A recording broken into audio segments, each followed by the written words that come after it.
Bem, senhoras e senhores, bom dia, boa tarde, boa noite para você que me acompanha aqui no canal, Bruno. Hoje eu vou comentar aquele vídeo clássico dominical sobre Itaúsa, tá? Vou trazer para vocês um pouco sobre a volatilidade do papel, os principais pontos, depois dessa semana caótica, né, que foi, eu nunca vivi nada parecido, então quem fala com vocês aqui, lógico que eu tenho experiência de estar operando no mercado há algum tempo, mas eu nunca tinha visto algo parecido. Então, se é novo para você, é novo para mim, a gente meio que se equipara nessa semana, tá? Nesse pós-semana do dia 13, sexta-feira, dia 13, que deu uma aliviada, mas uau, que ressaca, né, de mercado, incrível. Bom, antes de falar sobre a Itaúsa, quero comentar rapidamente, né, de forma bem rápida, o que eu imagino ser importante para o mercado no momento atual. Basicamente 4 drivers eu colocaria aqui como sendo importante,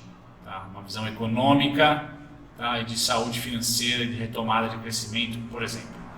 O driver mais importante atual, eu tô para uma disputa bem brava entre Corona, tá? E petróleo.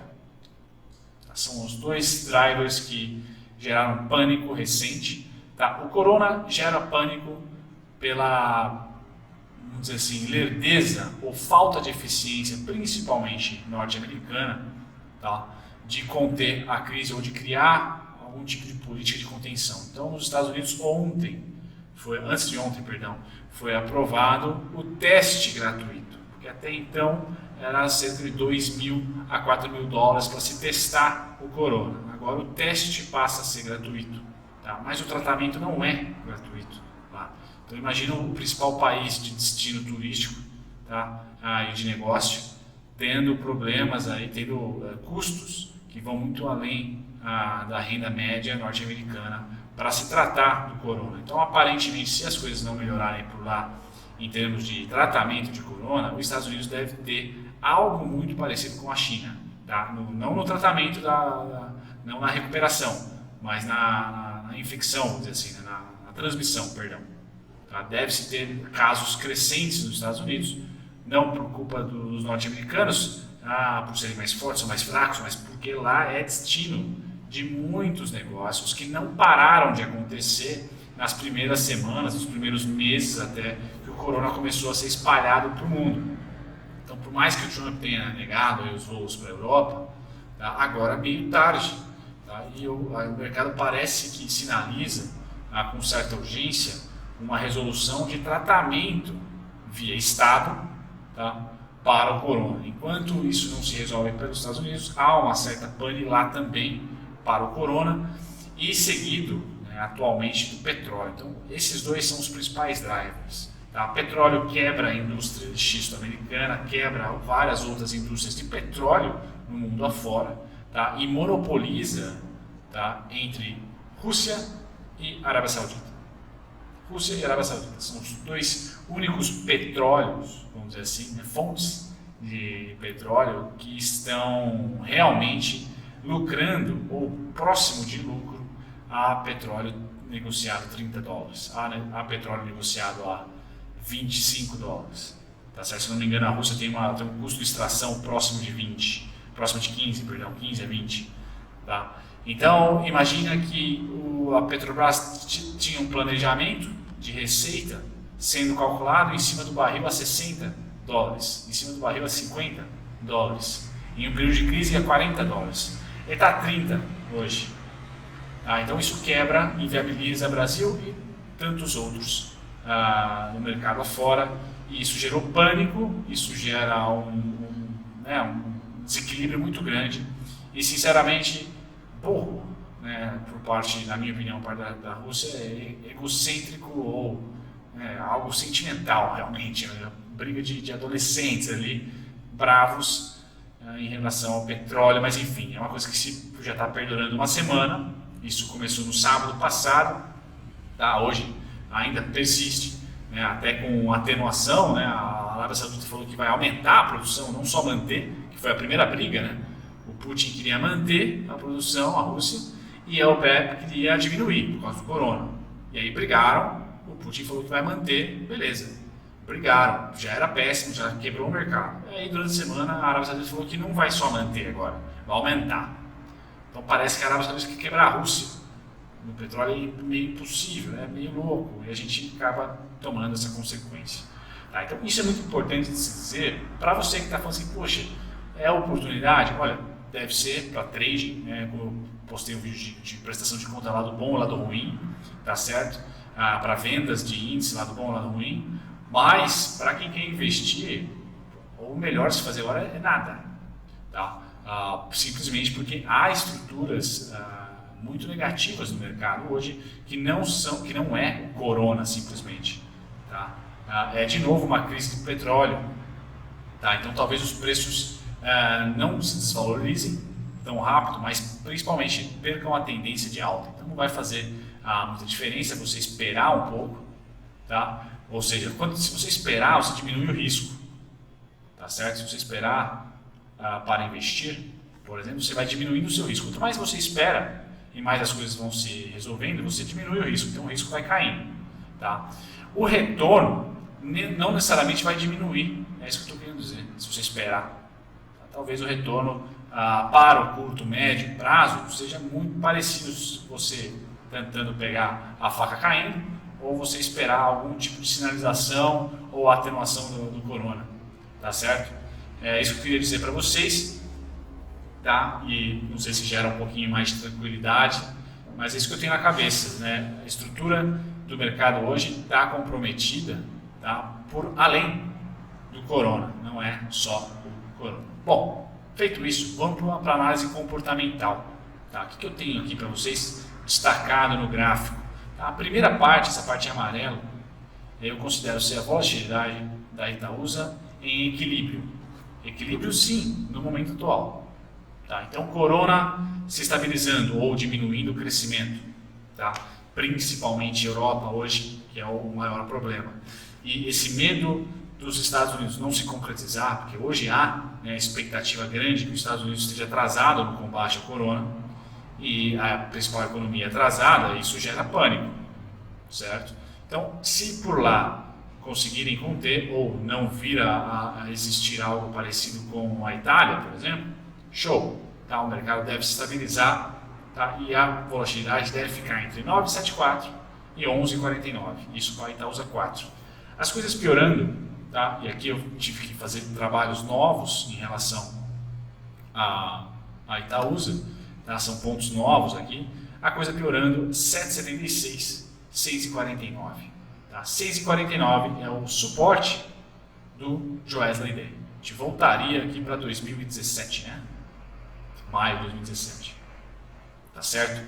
Então, 6,49 é as coisas ruins. Não acredito no curto prazo que a gente consiga vencer o 11,49 e fique entre 11,49 e 12,71. Mas também está aqui. Coisas melhorando, vacinas. Faltou os drivers domésticos, né? Então eu falei para vocês de petróleo e corona, que é doméstico, mas também vem do exterior. Agora os drivers domésticos são políticos, né? Então, reformas. O mercado é reformista. Se aqui tiver algum tipo de avanço em relação à reforma tributária e reforma administrativa, o mercado pode sim descolar do exterior. A Ibovespa pode ter um dia mais ameno ou se valorizar, caso a gente tenha uma pacificação entre Congresso e Planalto, coisa que também não parece acontecer, né? A gente está sendo governado mundialmente por spoiler, né, em inglês, por pessoas que realmente não acreditam na política, né? Incrível. Então, esse fluxo total pós-Joesley, que gerou o topo ali do 11,47, R$12, que estava sendo programado pós a aprovação da reforma, falhou. Esse cara está sendo plotado a partir daqui e já não ultrapassa o topo.